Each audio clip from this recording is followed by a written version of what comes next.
elle a été créée suite à la demande de nos clients. C'est-à-dire que nous recevons chaque année de l'ordre de 5 à 6 000 touristes, essentiellement étrangers, européens, nord-américains, asiatiques, qui viennent en Bourgogne pour découvrir notre patrimoine, notre culture et bien sûr notre gastronomie et nos grands vins.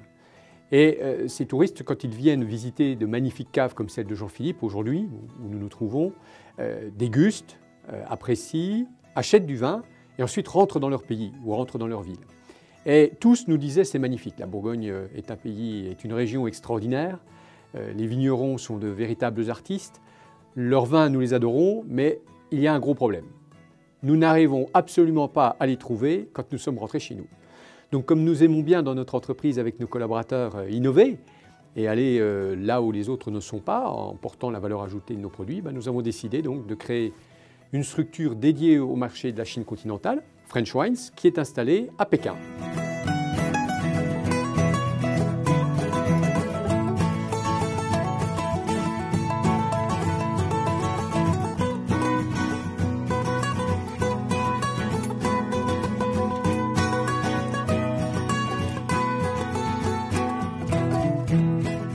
Nos amis chinois ont des habitudes, des coutumes alors de vie, des coutumes alimentaires, qui sont totalement différentes des nôtres. Pour autant, elles sont très adaptées à la consommation des vins de Bourgogne. Mais si vous ne connaissez pas les goûts, les habitudes, les préférences des consommateurs chinois, vous vous trouvez dans l'incapacité de leur faire les bonnes recommandations. Puisque n'oublions pas, le vin de Bourgogne aujourd'hui, la vente des vins de Bourgogne balbutie en Chine. Il y a 2 ans, le Bourgogne représentait à peu près 12 millions d'euros de chiffre d'affaires, quand le Bordeaux, on pouvait l'estimer autour de 350 à 400 millions d'euros. Donc c'est vraiment le début du Bourgogne.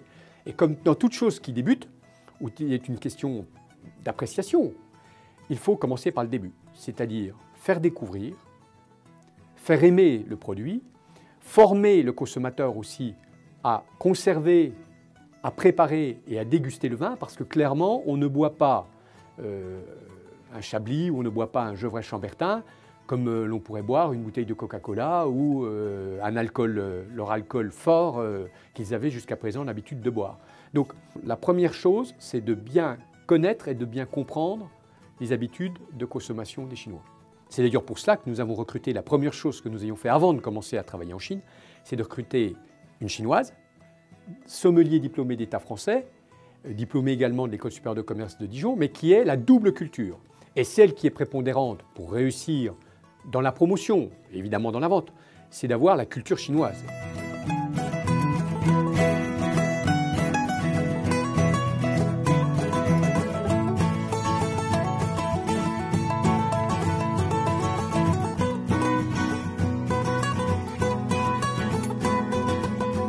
Clairement, aujourd'hui, ce que souhaite le Chinois, c'est d'abord un vin qui soit fait le plus naturellement possible, pour des raisons plutôt psychologiques liées aux sécurités sanitaires, etc.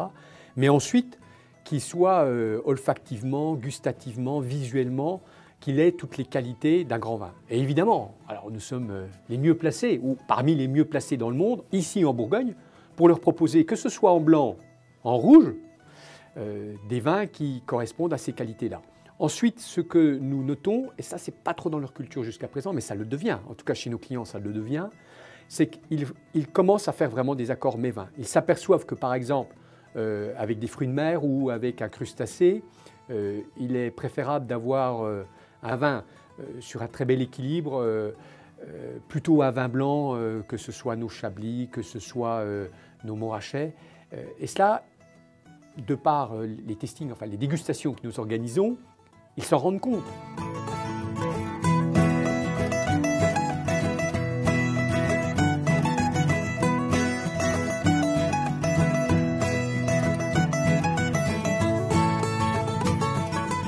Ce qui est clair, c'est qu'ils ont une volonté affichée. Donc, quand un Chinois a une volonté affichée, il met beaucoup de moyens humains, beaucoup de moyens financiers, pour produire du vin de qualité.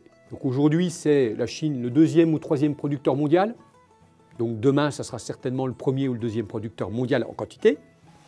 Ils font beaucoup d'efforts, surtout en apprenant et en achetant la compétence des meilleurs, et donc principalement des Français. Pour autant, et on le sait bien, nous en Bourgogne, qui depuis le 4 juillet avons le bonheur d'être inscrits au patrimoine mondial de l'UNESCO, la Bourgogne ne s'est pas fait en un jour, c'est pas fait en un siècle. Il y a fallu des siècles, il a fallu des générations. On le disait tout à l'heure avec Jean-Philippe, c'est la 7e génération de marchands qui fait du Gevrey-Chambertin. Et Jean-Philippe tous les jours. Et ses enfants, de la même manière, amélioreront encore, modifieront, feront évoluer leur vin.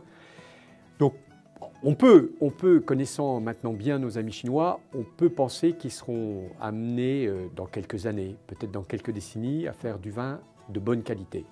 Mais de bonne qualité, ça ne signifie pas faire du Bourgogne, parce que le Bourgogne, on n'en fait qu'en Bourgogne.